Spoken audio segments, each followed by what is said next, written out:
Bonjour à toutes et à tous. À travers donc cette vidéo, nous allons corriger le concours Miss Science Prince des Sciences organisé par l'Académie de Kaolack. Ici, nous présentons la première partie. Le niveau, c'est la classe de seconde. Alors, l'épreuve dure 1 heure 30 minutes. Et nous corrigeons donc la première partie constituée de QCM. 1 point par réponse juste.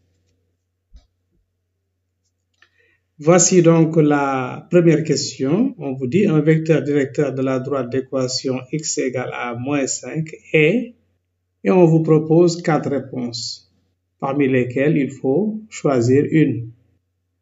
Alors si nous avons ici un repère, voici la droite d'équation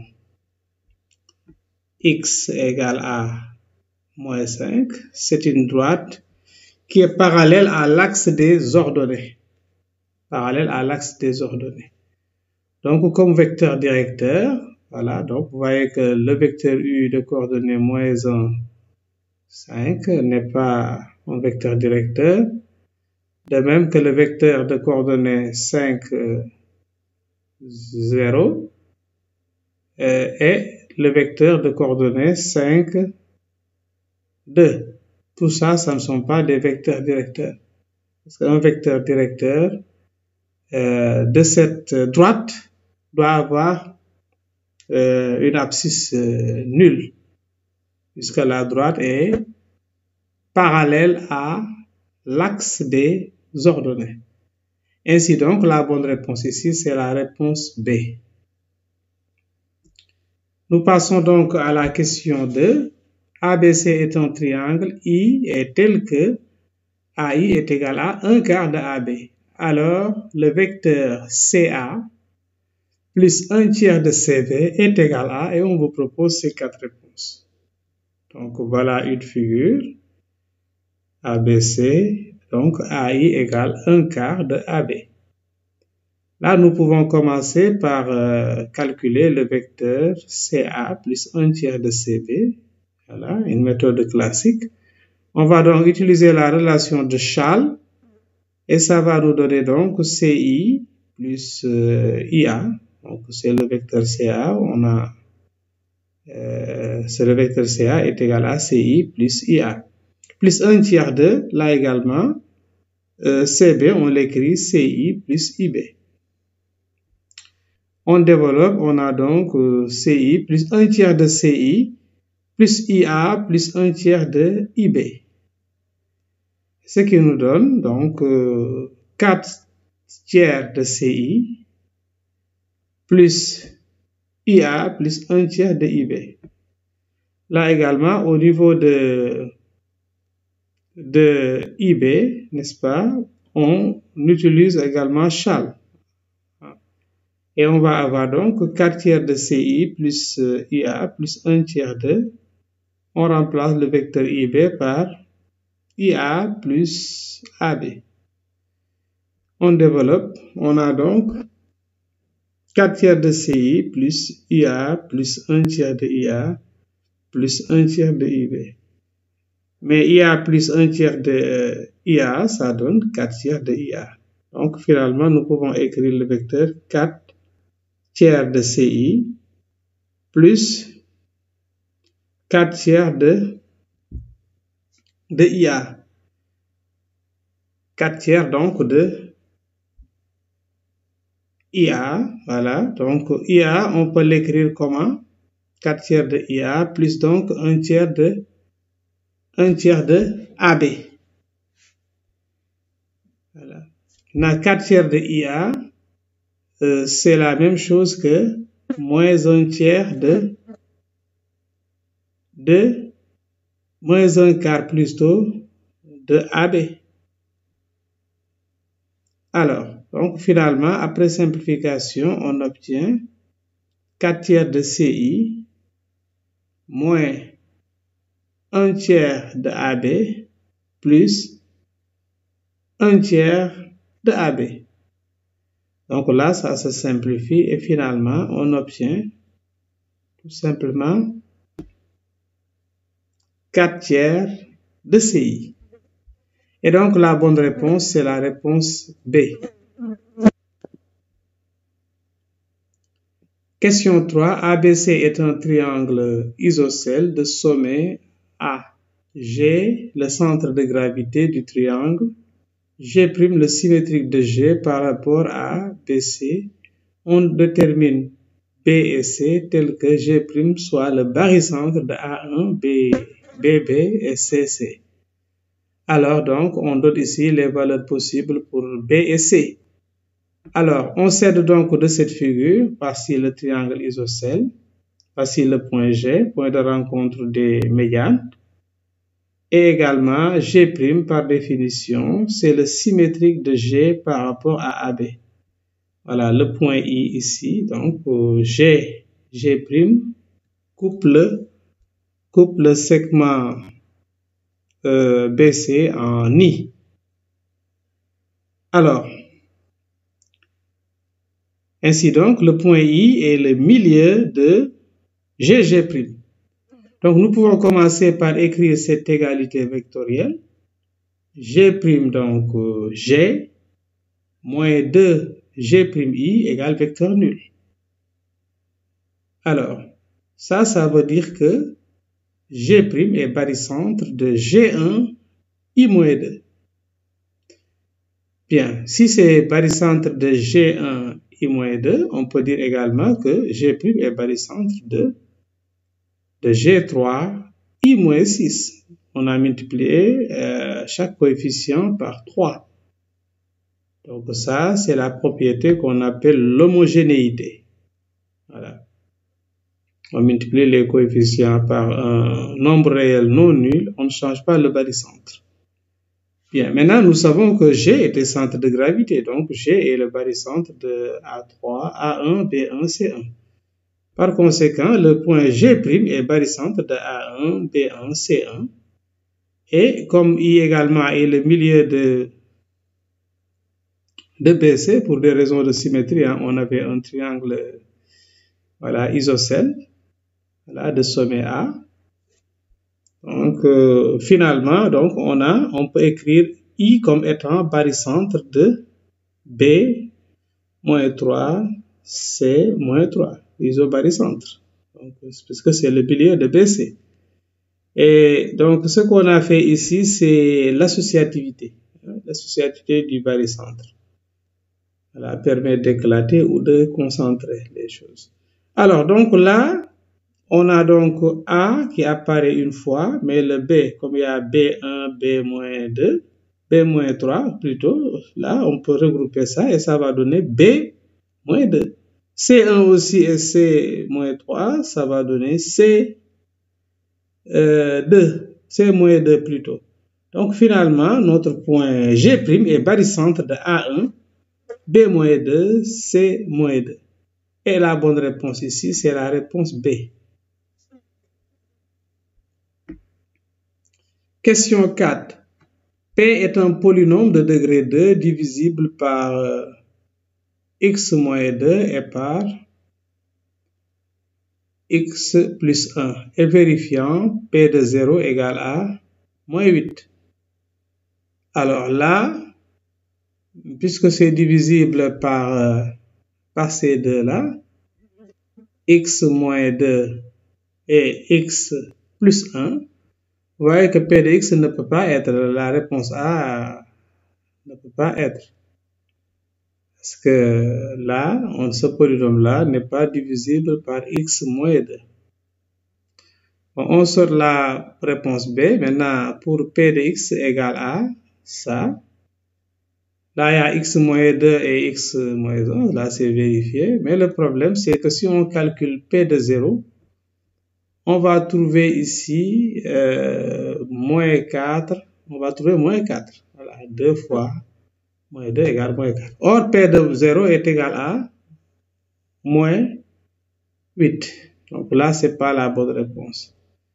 Le 4 aussi, ce n'est pas la bonne réponse parce que ce n'est pas divisible par x plus 1. Donc la bonne réponse finalement, c'est la réponse B. Donc, P de x égale à moins 4 facteur de, voilà, 2 moins x facteur de x plus 1. Cinquième question, le nombre 2 fois 10 à la puissance 2020 plus 4 fois 10 à la puissance 2021 plus 3 fois 10 à la puissance 2022 est divisible par, on vous donne ces nombres-là. Donc là, l'idée, donc voici le nombre en question. L'idée maintenant, c'est de l'écrire en faisant des factorisations, n'est-ce pas? On peut mettre en facteur 10 puissance 2020. Là, d'abord, on fait cette transformation. C'est égal à 2, que multiplie 10 puissance 2020 plus 4 fois 10 puissance 2021, je l'écris 10 puissance 2020 plus 1, propriété des puissances, plus 3 fois 10 puissance 2022, je l'écris 10 puissance 2020 plus 2. Alors, comme ce sont de grands nombres, voilà donc comment on peut procéder. Alors, donc c'est 2 fois 10 puissance 2020 plus 4 fois 10 puissance 2020 multiplié par 10. Parce que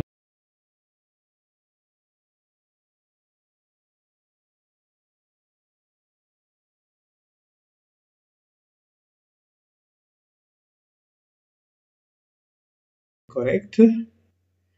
Mais également, la deuxième parenthèse et aussi, voilà, dans l'autre parenthèse, il y aura des 5. Donc, 3 fois 5, c'est 15. Donc, finalement, 15 également divise le nombre là. Donc, si l'élève trouve la réponse C, c'est correct. La réponse D aussi, elle est correcte.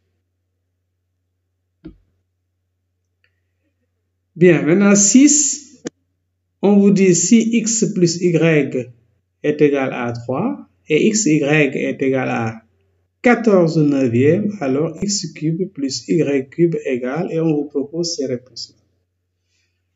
Donc là, on va développer x plus y au cube. On a vu que c'est x cube plus 3x carré y plus 3 xy carré plus y au cube.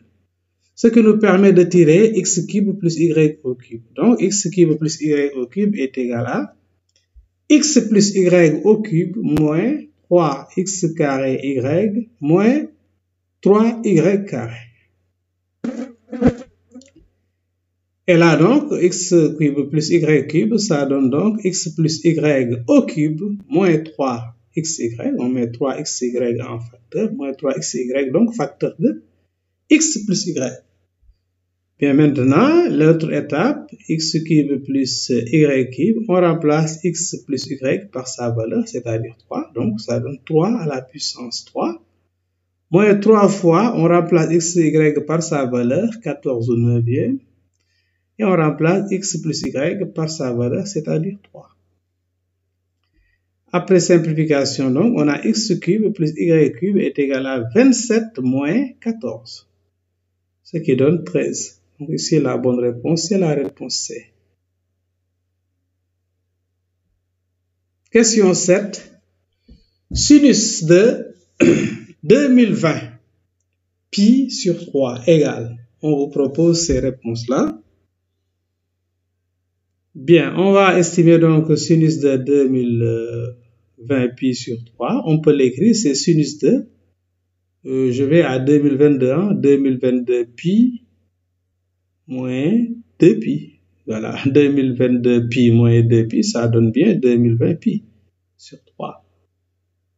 Et là, donc, sur les, voilà, donc ça va donner sinus de 2022 pi sur 3 moins 2 pi sur 3. Mais là, on peut l'écrire, c'est sinus de 674 pi moins 2 pi sur 3. Ça, c'est un multiple donc de 2 pi. Donc, ça va donner sinus de 2 fois 337 pi moins sinus de moins 2 pi sur 3. Et là, c'est la même chose que sinus de moins 2pi sur 3. Mais sinus de moins 2pi sur 3, puisque la fonction sinus est impaire, donc ça va donner moins sinus de 2pi sur 3. Et sinus de 2pi sur 3, c'est égal à racine de 3 sur 2. Avec le signe moins, donc ça va donner là moins racine de 3 sur 2. Ainsi, la bonne réponse, c'est la réponse A. Alors, question 8. En analysant la figure, on a PS égale, on vous donne les valeurs pour PS. Ici, nous avons un triangle PQR et on donne les dimensions des trois côtés. Là, nous pouvons remarquer que si nous faisons PQ au carré plus PR au carré, ça va nous donner 3 au carré plus 6 au carré, ce qui donne 9 plus 36 qui est égal à 45. D'autre part, QR carré, c'est égal à 3 racine de 5 au carré, ce qui donne 45. Donc, on a l'égalité PQ carré plus PR carré est égal à QR carré. Et donc, d'après la réciproque du théorème de Pythagore, le triangle PQR est rectangle en P. Puisque c'est rectangle en P, on va estimer donc l'aire, on va calculer l'aire de PQR de deux manières. On a donc R de PQR, c'est égal à voilà, base fois hauteur sur 2. Donc ici, on prend la base QR, donc la hauteur, d'après la figure, c'est PS. Donc, QR fois PS sur 2. Et puis aussi, puisque le triangle PQR est rectangle en P, cette aire-là est aussi égale à voilà, le produit des côtés de l'angle droit sur 2, c'est-à-dire PR PQ. Donc là, c'est une erreur, hein, c'est PQ fois PR sur 2. Ainsi donc, QR fois PS est égal à PQ fois PR. Et PQ fois PR, c'est 3 fois 6, qui est égal à 18. Ainsi donc, on tire PS, donc PS est égal à 18 sur QR, mais QR, c'est 3 racine de 5. On simplifie, donc ça nous donne donc 6 sur racine de 5, qu'on peut écrire en rendant rationnel le dénominateur. 6 racine de 5 sur 5, ce qui est égal à 6 racine de 5 sur 5. Donc, quand je peux faire entrer donc le 6, ça sera donc 36. C'est comme si on avait racine de 36 fois 5 sur 5. Et là, ça donne racine de 180 sur 5. Racine de 180 sur 5, c'est la réponse B, donc, qui est correcte. B.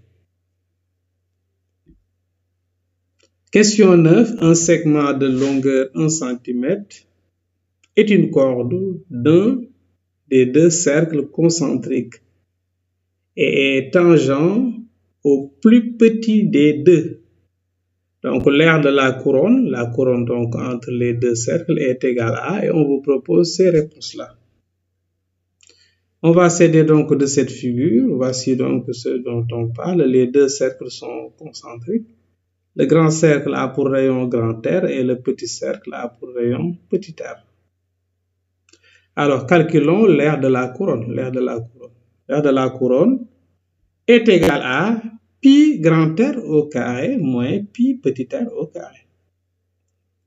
Et là, en factorisant, donc ça va nous donner pi facteur de petit r au carré moins grand R au carré moins petit r au carré.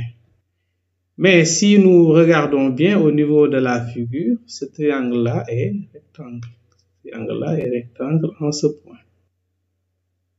Donc d'après Pythagore, la somme de ces côtés-là, le carré de ça, plus le carré de ça, va donner R carré, donc grand R au carré. Là, c'est petit r. Donc ici, on a petit r au carré, plus ce côté-là, puisque tout ça vaut 1, donc ça, c'est 1 demi. Donc, plus 1 demi au carré donne R carré. Donne grand R au carré. Bon, comme grand R, donc ça veut dire donc que grand R au carré moins petit r au carré va donner le carré de ce côté-là. De ce côté-là, c'est 1 demi. Donc, c'est 1 demi au carré. Par conséquent, nous pouvons dire que ça, c'est égal à pi fois 1 demi au carré. Mais pi fois 1 demi au carré, c'est pi sur 4. Par conséquent, la bonne réponse, c'est la réponse B. Enfin, la dixième question consiste à résoudre donc ce système, voilà, d'une équation à une inconnue. Donc, on vous dit x moins 5 sur 2x plus 1, voilà, compris entre moins 1 et 1. Voilà. Donc, c'est supérieur strictement à moins 1, mais inférieur ou égal à 1. Donc, les solutions, on vous propose ces solutions. Alors, il suffit d'identifier la bonne réponse. Ce n'est pas la peine de se lancer dans la résolution. Donc, généralement, on prend un nombre facile, comme ici 0. 0. Est-ce que si on remplace x par 0, est-ce que la double inégalité est satisfaite? Donc, si on remplace x par 0, on aura ici moins 5. Donc, moins 1 inférieur à moins 5, vous voyez que là, c'est absurde. Ce n'est pas possible. Donc, 0 n'est pas solution du système. Puisque 0 n'est pas solution du système, les solutions contenant 0 ne peuvent pas être les bonnes. Donc là, ce n'est pas une bonne solution. Parce qu'entre moins 1 tiers et 3, il y a 0. Là aussi, ce n'est pas une solution parce que entre moins 1 et 8, il y a 0. Donc la solution sera entre le B et le C. Bon, pour le B et le C, voilà, on voit bien que le B inclut le moins 6 et le C exclut le moins 6. Donc, on va voir avec moins 6 qu'est-ce qui va se passer. Si on remplace x par moins 6, on aura ici moins 11 sur moins 12 plus 1. Donc, moins 11 donc, sur moins 12 plus 1, donc ça va donner moins 11 sur moins 11. Moins 11 sur moins 11, c'est 1. Donc, on a bien moins 1 inférieur strictement à 1 qui est inférieur égal à 1. Donc, ça ce qui veut dire que moins 6 est solution du système. Donc, la bonne solution ici, c'est la réponse B. Voilà, donc c'est la fin de cette première partie. Vous aurez sous peu la deuxième partie. Donc, merci d'avoir suivi cette vidéo et à la prochaine pour une autre vidéo. Inch'Allah.